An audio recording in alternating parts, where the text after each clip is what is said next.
Welcome to middle education. आपके सामने लेकर के आ चुका हूं परीक्षा अध्ययन वर्ष 2025 कक्षा 9वीं के हिंदी विषय का। जैसे कि आप सबको पता है कि 5 फरवरी को आप सबका पेपर है और आपके पेपर के बेहतरीन तैयारी के लिए लगातार मिडिल एजुकेशन आपके लिए परीक्षा अध्ययन से पढ़ा रहा है। इसके बाद मॉडल अभ्यास प्रश्न पत्र लेकर के आ रहा है ताकि बेहतरीन तैयारी हो सके। तो चलिए स्टूडेंट्स, फटाफट हम आगे बढ़ते हैं और सारी चीज को कवर अप करते हैं। लेकिन एक नजर ब्लूप्रिंट पे रखिएगा। ब्लूप्रिंट कुछ इस प्रकार से है, काव्यखंड से 17 नंबर का आएगा एंड हमने काव्यखंड को पूरा पढ़ करके कंप्लीट कर लिया है। आज कवर अप करेंगे काव्यबोध, जहां से 10 नंबर का आएगा। इसमें काव्य से संबंधित प्रश्न उत्तर देखेंगे, रस से और छंद और अलंकार यहां से प्रश्न उत्तर को देखने वाले हैं। तो चलिए फटाफट सीधे हम उसी पॉइंट पे आते हैं, फिर आपसे डिस्कस करेंगे। लेकिन अगर आपने अभी तक नहीं देखा तो जाइए जा करके देखिए, प्लेलिस्ट बना है, प्लेलिस्ट में सब कुछ मेंशन है। ये जितने कवि परिचय तुम देख रहे हो ये सब हम पढ़ा दिए हैं। आज हम कवर करेंगे अपने काव्य बोध को। तो मैं थोड़ी स्क्रीन को जूम करता हूं ताकि तुम्हारा नजर टोटल ऑन स्क्रीन होना चाहिए और तुम्हें प्रॉपर एक एक चीज दिखाई देनी चाहिए। अब देखो, अगर मैं काव्य बोध की बात करूं तो 10 नंबर का प्रश्न, चाहे 2 नंबर का हो, 1 नंबर का या फिर 3 नंबर का, सब कुछ मिलाकर के 10 नंबर का काव्य बोध से ही आएगा। तो कौन कौन से क्वेश्चंस आएंगे, उन क्वेश्चंस को ही हम कवर करेंगे। सबसे पहले आपको पता होना चाहिए कि काव्य किसे कहते हैं। तो क्या लिखोगे आंसर, कि काव्य क्या होता है। काव्य हमारे भावों विचारों की शाब्दिक अभिव्यक्ति है जो आनंद की अनुभूति कराने वाली होने के कारण संरक्षणीय है। ये कह रहा है कि काव्य का मतलब कुछ और नहीं होता। कोई कविता, कहानी, नाटक, एकांकी, उपन्यास कुछ भी पढ़ो जिससे हमारे आनंद की अनुभूति हो, उसी को काव्य कहते हैं। बस ये इतना लिखना था। एंड आचार्य विश्वनाथ ने कहा है कि रसात्मक वाक्यम काव्यम, अर्थात रसयुक्त वाक्य ही काव्य है। काव्य के प्रकार की बात करूं तो काव्य 2 प्रकार का होता है। एक होता है दृश्य काव्य और दूसरा होता है श्रव्य काव्य। अब दृश्य का मतलब क्या होता है देखना, तो इसका डेफिनेशन बन गया सिंपल सा, ऐसा कोई काव्य या ऐसा कोई नाटक जिसे देखने पर हमें आनंद की अनुभूति प्राप्त होती है, उसे दृश्य काव्य कहते हैं। और श्रव्य मतलब होता है सुनना, मतलब ऐसा कोई चीज जो सुन करके हमें आनंद की अनुभूति होती है, उसे श्रव्य काव्य कहते हैं। बस इतना तुम्हें ध्यान रखना है। तुम्हारे परीक्षा में यही पूछेगा कि काव्य किसे कहते हैं, इसके कितने भेद होते हैं। 2023 में पूछा जा चुका है। आगे बढ़ते हैं नेक्स्ट। अगर और डेडिकेटेड हो गए प्रश्न पूछेगा तो पूछेगा प्रबंध काव्य का परिभाषा बताना है। तो क्या लिखोगे, प्रबंध काव्य विषय प्रधान एवं वर्णनीय होता है जिसमें कथा वस्तु के अनुकूल घटना विशेष का क्रमबद्ध रूप से काव्यात्मक वर्णन होता है, इसे कहते हैं प्रबंध काव्य। 2 प्रबंध काव्य का नाम पूछता है, महाकाव्य और आपका खंड काव्य। ठीक है, ज्यादातर तुम देखोगे महाकाव्य और खंड काव्य में अंतर पूछता है। ठीक, तो ये प्रबंध काव्य आप पढ़ लेना। काव्य समझ गए, काव्य 2 प्रकार के होते हैं एंड प्रबंध काव्य को देख लो, ये भी 2 प्रकार का होता है। आगे बढ़ते हैं, बाकी यहां से कोई क्वेश्चन नहीं आएगा। हम आगे बढ़ते हैं नेक्स्ट। नेक्स्ट हमसे पूछेगा कि महाकाव्य और खंड काव्य में 3 अंतर बताओ। तो महाकाव्य में जीवन का समग्र चित्रण होता है एंड यहीं पर खंड काव्य में जीवन के एक अंश का या आंशिक चित्रण होता है, ध्यान रखना। दूसरा होगा कि महाकाव्य जो होता है वो विस्तृत होता है, बड़ा होता है, और खंड काव्य जो संक्षिप्त मतलब छोटा होता है। ठीक है, तो अंतर इस प्रकार से मत लिखना। तुम बढ़िया लाइन खींचना 2 से, एक पेज में आधे आधे डिवाइड करना और एक साइड लिखना महाकाव्य, दूसरा लिखना खंड काव्य, और बढ़िया नंबर डाल के लिखना। जिस प्रकार से तुम्हें स्कूल में बताया जाता है, ऐसे मत लिखना, ऐसे में अच्छे नंबर नहीं मिलते हैं। बस अंतर ये है। नेक्स्ट कहता है जो महाकाव्य होता है भाई विस्तृत होता है, बड़ा होता है, तो डेफिनेटली इसमें पात्र जो है वो अधिक होंगे एंड इसमें पात्रों की संख्या कम होती है। बस इतना आपको लिखना है। ठीक, ये कंप्लीट होता है। काव्य से इतने ही प्रश्न आएंगे, ज्यादा कुछ प्रश्न नहीं आएंगे। आगे बढ़ते हैं, हम रस वाले टॉपिक को कवर करते हैं। तो सबसे पहले यही पता होना चाहिए कि रस किसे कहते हैं। तो रस कुछ और नहीं होता, ये काव्य की आत्मा बताई जाती है। ठीक है, एंड इसका परिभाषा दिया गया है, रसात्मक वाक्यम काव्यम, अर्थात रसयुक्त वाक्य ही काव्य है। ठीक है, तो रस कुछ और नहीं है। रस मतलब ऐसा कोई कविता, कहानी, नाटक, उपन्यास जिसको पढ़ने के बाद हमारे आनंद की अनुभूति होती है, उसे रस कहते हैं। एंड यहाँ पर तुम देख सकते हो काव्य के पढ़ने, सुनने अथवा अभिनय देखने में पाठक एवं श्रोता या दर्शक को जो आनंद मिलता है वह रस कहलाता है। तो रस की कई सारी परिभाषा हैं। एक परिभाषा ये हो गया, एक आपका ये हो गया रसात्मक वाक्यम काव्यम, दूसरा हो गया देखो विभावानुभाव व्यवचारी संयोग दृश्य निष्पत्ति। ठीक, ये एक हो गया। 3 परिभाषा है, कोई आपको एक लिख के आना है। आगे बढ़ते नेक्स्ट पूछेगा कि रस के कितने अंग होते हैं। तो रस के भाई साहब होते हैं 4 अंग। कौन कौन से, स्थायी भाव, विभव, अनुभव, संचारी भाव। ध्यान रखना, यही प्रश्न कभी कभी 1 नंबर में पूछता है कि रस के कितने अंग होते हैं। ठीक, तो 4 होते हैं, ध्यान रखिएगा, बाकी कोई प्रश्न नहीं आएगा। नेक्स्ट आएगा कि रस के प्रकार बताओ। तो ध्यान रखो, रस के प्रकार जो है ना बेटा, प्रकार होते हैं 10 और जो अंग है अंग होते हैं 4। ध्यान रखना, रस के प्रकार होते हैं 10। अब प्रकार से प्रश्न कैसे पूछेगा, ऐसा प्रश्न आ सकता है कि वीर रस की परिभाषा उदाहरण सहित लिखिए, 2 नंबर का प्रश्न हो सकता है। ठीक है, तो यहां पर आप देख लो कि रस आपके 10 प्रकार के होते हैं। स्थायी भाव सबको पता होना चाहिए, श्रृंगार का रति, हास का हास, करुण का शोक, रौद्र का क्रोध, ठीक है, विभत्स का जुगुप्सा, अद्भुत का विस्मय, वीर का उत्साह, शांत का निर्वेद, भयानक का भय और वात्सल्य का वत्सल्य। ठीक, तो ये सब पता होना चाहिए। 11वां रस आने वाला है भक्ति रस, अभी उसका नाम चल रहा है, बाकी अभी लॉन्च नहीं हुआ है, तो जैसे ही तुम्हारे बुक में आएगा तो मैं वो पढ़ाना चालू कर दूंगा। ठीक, तो अभी कितने रस हैं? अभी आपके 10 ही रस हैं। नेक्स्ट हमारे एग्जाम में जो प्रश्न पूछेगा वो ये रहेगा कि स्थायी भाव और संचारी भाव की संख्या बताओ, सॉरी, स्थायी भाव और संचारी भाव में अंतर बताओ। संचारी भाव को व्यभिचारी भाव भी कहते हैं, पता होना चाहिए। ठीक है, तो ये अंतर कुछ देख लो। जैसे स्थायी भाव की संख्या 10 होती है, संचारी भाव की संख्या 33 मानी गई है। ठीक है, और स्थायी भाव जो होता है तो मनुष्य के मन में मतलब निश्चित रूप से विद्वान होता है।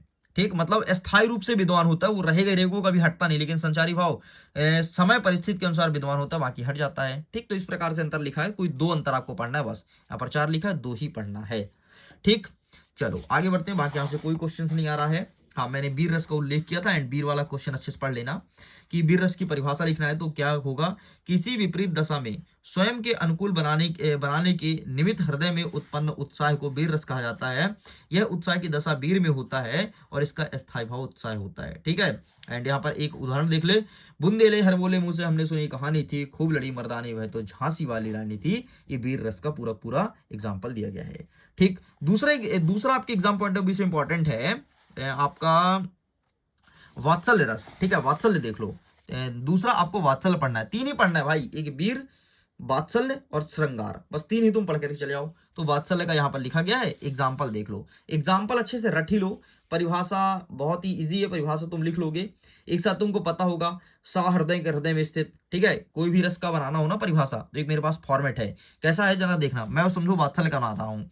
तो सा हृदय के हृदय में स्थित वत्सल्य नामक स्थायी भाव, जब विभव अनुभव संचारी भाव संयोग होता है वहां वात्सल्य रस होता है। अरे भाई ये तो लिखा है ना, सा हृदय के हृदय में स्थित वत्सल्य नामक स्थायी भाव। ठीक, तो बस ये सब में लिख सकते हो, कॉमन डेफिनेशन है, कॉमन डेफिनेशन है। जैसे तुम्हें किसका लिखना है, वीर का ना, तो वीर का स्थायी भाव क्या होता है, उत्साह है। तो क्या लिखोगे, सा हृदय के हृदय में स्थित उत्साह नामक स्थायी भाव, जब विभव अनुभव और संचारी भाव संयोग होता है तो वहां पर वीर रस होता है। इस प्रकार से लिख दो, तो ये कॉमन है, सब में चलता है। तुम्हें कर्णों का लिखना है तो कर्णों का होता है शोक, तो सा हृदय के हृदय में स्थित शोक नामक स्थायी भाव, जब विभव अनुभव संचारी भाव संयोग होता है तो वहां पर करुण रस कहलाता है। बाकी तुमको ये पता होना चाहिए कि इसका उदाहरण क्या है, उदाहरण पता होगा तभी कर पाओगे। चलो खत्म होता है, नेक्स्ट आगे बढ़ते हैं छंद की तरफ। छंद, अब छंद का परिभाषा बताओ। तो जिस रचना में अक्षरों एवं मात्राओं की संख्या निश्चित हो, यति गति एवं तुक आदि का ख्याल रखा जाए, उसे छंद कहते हैं। छंद 2 प्रकार का होता है, एक होता है मात्रिक छंद, दूसरा होता है वार्णिक छंद। अब देखो मात्रिक छंद में क्या होता है, मात्राओं की गणना की जाती है, जबकि वार्णिक छंद में वर्णों की गणना होती है। बस इतना तुम्हें लिखना है। चलो आगे बढ़ते हैं, नेक्स्ट यहाँ पर दोहा दिया गया है। दोहा देख लो कि दोहा के पहले और तीसरे चरण में 13 मात्राएं होती हैं, दूसरे और चौथे में 11 मात्राएं होती हैं, और कुल मिलाकर के 24 मात्राएं होती हैं। और एक दोहा कुछ भी तुम देख लेना, ठीक है, दोहा सवैया, बस 2 में से ही पूछेगा, बाकी कुछ नहीं आएगा। औपाई चौपाई अगर तुम पढ़ रहे हो तो मत पढ़ना, कुछ नहीं आएगा। दोहा सवैया 2 में से ही एक प्रश्न आने वाला है। आगे बढ़ते हैं अलंकार की तरफ। अलंकार में कौन सा आएगा भाई, अलंकार में इस बार आपके एग्जाम में यमक देखने को मिलेगा, लेकिन अनुप्रास भी देख लेना, क्योंकि 6 सेटों का पेपर बन रहा है ना, तो सारे सेटों में एक एक देखने को मिलेगा। किसी में आएगा अनुप्रास, किसी में आएगा यमक, किसी में आएगा उत्प्रेक्षा, किसी में आएगा रूपक। बस 4 ही अलंकार पढ़ना है। तो ये रहा आपके पास अनुप्रास अलंकार। और अनुप्रास क्या होता है, जब किसी वर्ण की आवृत्ति अधिक बार होती है, या दो या दो से अधिक बार होती है, वहां पर अनुप्रास अलंकार होता है। जैसे देखो ना, ता ता ता ता, कई बार ता है ता, तो ता बार बार आए ना, अनुप्रास अलंकार है। इसका तुम भी एक देखोगे एग्जाम्पल, चंदू के चाचा ने चंदू की चाची को चांदनी की रात में चांदी की चम्मच से चटनी चढ़ाई। भाई ये चा चा चा चा कई बार आया, अनुप्रास है। यमक का मतलब क्या होता है, यमक का मतलब होता है देखो कि शब्द एक बार, शब्द 2 या 2 से अधिक बार आए किंतु उसका अर्थ अलग अलग हो, उसे कहते हैं यमक अलंकार। देखना, जैसे कनक, कनक, यहाँ पे कनक है, यहाँ पे कनक है, सेम है ना, लेकिन यहाँ पर कनक का अर्थ अलग है, यहाँ पर कनक का अर्थ अलग है। एक कनक का मतलब सोना धतूरा है, और जो दूसरी एक कनक जो पहली बार आया है उसका मतलब धतूरा है, और जो दूसरी बार आया है इसका मतलब सोना है। तो इस प्रकार से कनक कनक ते 100 गुनी मादकता अधिकाई, या खाए बौराए जग वा पाए बौराए। ठीक, तो ये तुम्हें लिखना है।